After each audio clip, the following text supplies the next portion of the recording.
State news 71 में आप सभी का स्वागत है।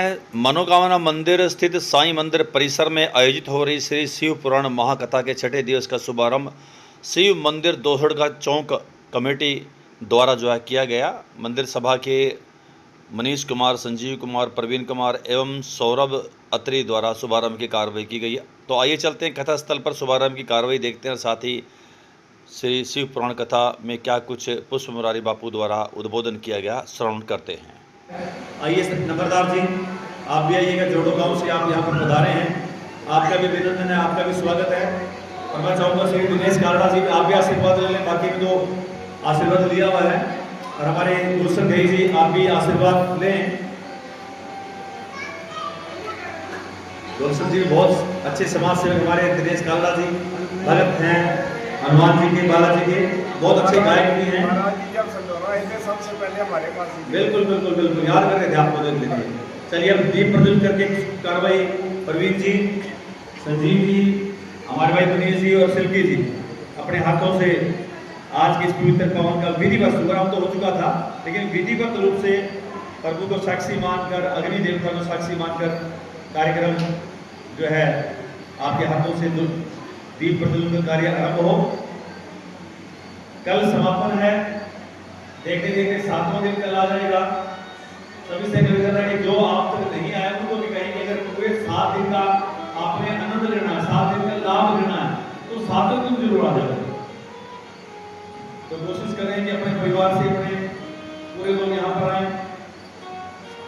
ताकि हनुमान जी की, भगवान भोलेनाथ जी की, श्री राम जी की कृपा, खाटू श्याम जी की, साईं जी महाराज की कृपा सब पर बने। तो शुभारंभ की कार्रवाई आज शिव मंदिर सेवा समिति दोसर का चौक की टीम द्वारा, साथ ही हमारे नंबरदार जी आए हुए हैं जोड़ों से, उनके द्वारा की जा रही है। आप सभी अधिक से अधिक संख्या में आए और इस बारे में अपील करने के लिए श्री नरेश बख्शी जी चाहूंगा कि आप एक बार आए और जी की तरफ से आपको निमंत्रण भी 15 बजे का वो डिटेल वो देंगे। 2 मिनट आपने सुनना, उसके बाद कार्यक्रम चलता रहेगा। जय भोलेनाथ, जय श्री राम, जय हनुमान। आपको रोजाना से मैं बुला रहे हैं कि जो भी यहाँ हम किसी को बुलाते हैं वो पहले ही देख और लगता है कि संख्या बहुत कम है। तो मैंने भी एक हमारे सफलता मंगोरा में भी सभी कर रहे हैं कि थोड़ी संख्या बढ़ाए, अपने लिए जो भी है लगाएंगे पड़ोसी हम वो भी बोले। और जेंट्स की संख्या बहुत कम है। मैं जेंट्सों से भी निवेदन करूँगा, जितने भी यहाँ भाई बैठे हैं वो भी जोर लगाएं, संख्या को बढ़ाएं, क्योंकि इतनी दूर से आए हुए हैं और इतने सरल तरीके से ये कथा सुनाते हैं और साथ में उदाहरण भी देते हैं। इतने सरल तरीके से मैंने भी देखा कि कथा करते हुए, तो इतनी दूर से आए हैं। तो अगर सुनने वाला ना हो तो कथा करने वाले को मजा नहीं आता। और आज जो एक विशेष सूचना आपको दे रहे हैं, 11 फुटी हनुमान मंदिर पार्क के अंदर, उसमें 15 अगस्त को 15 अगस्त भी मनाएंगे और उस दिन एक खास प्रोग्राम होने जा रहा है। पिछले साल हमने कोशिश की थी कि एक प्रोग्राम करें, क्योंकि हर साल लक्ष्मी नारायण मंदिर में बहुत भीड़ होती थी, लेकिन जब भी हम किसी से पूछने का पहले बच्चे से लोग कहते थे कि पार्क वाले हनुमान मंदिर में जाएंगे। और हनुमान जी की कृपा से इतनी भीड़ हुई वहाँ कि सभी लगे कहने कि आपका प्रोग्राम नंबर 1 रहा। और आज भी हमारी बातचीत चल रही थी और हमारी कोशिश यही है कि पिछली बार अगर 20 हुआ तो आपकी बार 22 हो, 21 नहीं 22 हो, इतना अच्छा प्रोग्राम हो। तो आप सभी से निवेदन है कि वहाँ भी जरूर पहुँचे 15 अगस्त के दिन मंगलवार। और अगले दिन नंद उत्सव है, उसमें भी पिछली बार हमने 56 भोग बनाए थे, आपके पास नहीं आ जाएगी 108 भोग और 108 भोग बनेंगे। आप वहाँ भी पहुँचे। हमारे मंदिर में शिव कथा का पाठ चल रहा है, जिसमें कि कल उसका समापन है सुबह और 9 बजे हवन भी है, उसके बाद भंडारा भी है। तो आप लोग वहाँ दर्शन से जरूर पहुँचे और ज़्यादा से ज़्यादा संख्या लाने की कोशिश करें। एक छोटी सी मैं कहानी सुनाना चाहता हूँ, आज कोई टाइम ज़्यादा हो गया तो सुनाऊंगा आपको। प्रभु की लीला के बारे में है, वो कल सुनाऊंगा आपको। कल कहानी के अंदर है, तो अंतिम सूचना जो भी रिपीट कर रहा हूँ, कल सुबह 9 बजे शिव कथा का श्रावण मास की कथा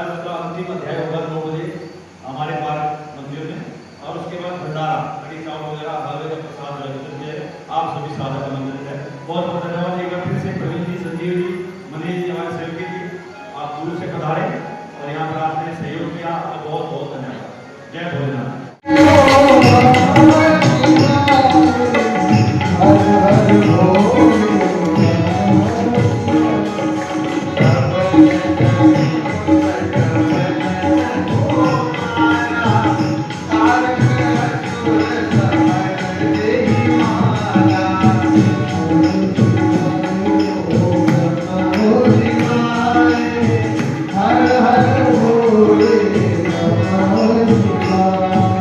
भोलेनाथ का विवाह भवानी के साथ संपन्न तो हुआ और समय काल कुछ बीता।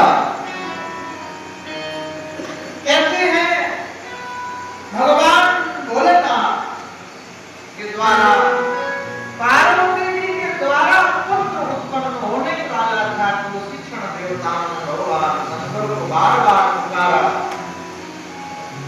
तो मां को क्रोध आ गया और मां पार्वती ने देवताओं को श्राप दे दिया।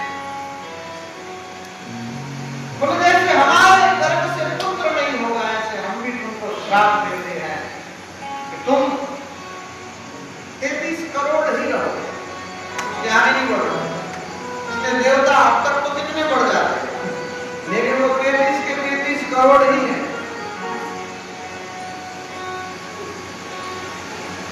कार्तिक का जो जन्म हुआ वो पार्वती जी के गर्भ से नहीं हुआ। शंकर का जो तेज था वो निकला और महादेव के तेज को कौन संभाले। अग्निदेव ने प्रयास किया लेकिन वो भी तड़फड़ाने लगे, मेरे से नहीं होता। वो जो अग्नि सारे देवी देवता तड़फड़ाने लगे क्योंकि अग्नि ही सारे देवी देवताओं का मुख है। अग्नि के द्वारा ही सब देवी देवताओं को आहुतियां जाती हैं।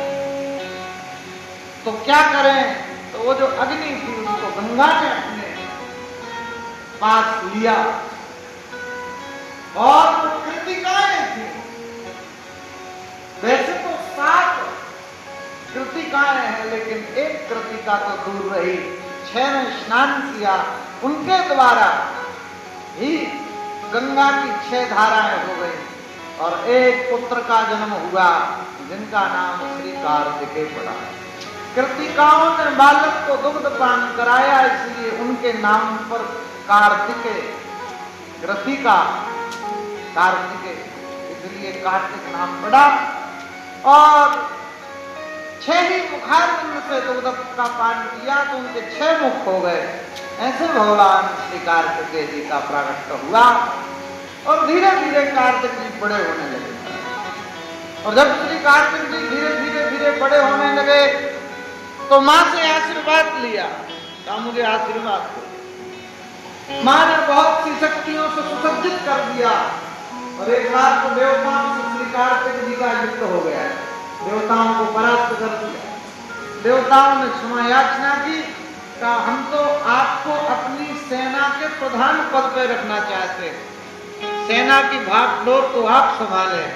तो कार्तिक जी ने आश्वासन दे दिया, लेकिन एक समस्या यह है कि जो तारकासुर नाम का दैत्य है वो हमको रहने नहीं देता है चैन से स्वर्ग में। उसने इतने दिनों से स्वर्ग पे कब्जा कर रखा है, हम लोग यहाँ वहां जहां तहां घूम रहे हैं, क्या करें, तो आप ही कुछ करो। तो कार्तिक जी ने कहा हम उससे युद्ध लड़ने के लिए जाएंगे, तुम सब चिंता मत करो। और मां पार्वती के चरणों में प्रणाम किया, मुझे आशीर्वाद दो। कहाँ जा रहे हो? बोले हम तारकासुर नाम के दैत्य का उद्धार करने जा रहे हैं। मां ने कहा बेटे अभी तो दिन है और दिन में तुमको वो असुर नहीं मिलेगा, वो असुर तो तुमको रात्रि में ही मिलेगा, थोड़ा विश्राम कर लो और फिर रात्रि में ही जाना। प्राय अच्छे लोग रात्रि में घूमना पसंद नहीं करते। रात्रि में जो व्यक्ति घूमते हैं वो मानसिक रूप से बेकार किस्म के इंसान होते हैं। जैसे जैसे रात होगी वैसे वैसे वो घर से ही बाहर निकलेंगे। तो इसलिए उनको कहा गया निशाचर। निशा मतलब रात्रि और चर मतलब चलने वाले। तो रात्रि में अच्छे लोग बाहर घर से निकलते ही नहीं। तो रात्रि में असुरों की शक्ति भी बढ़ जाती। तो जैसे ही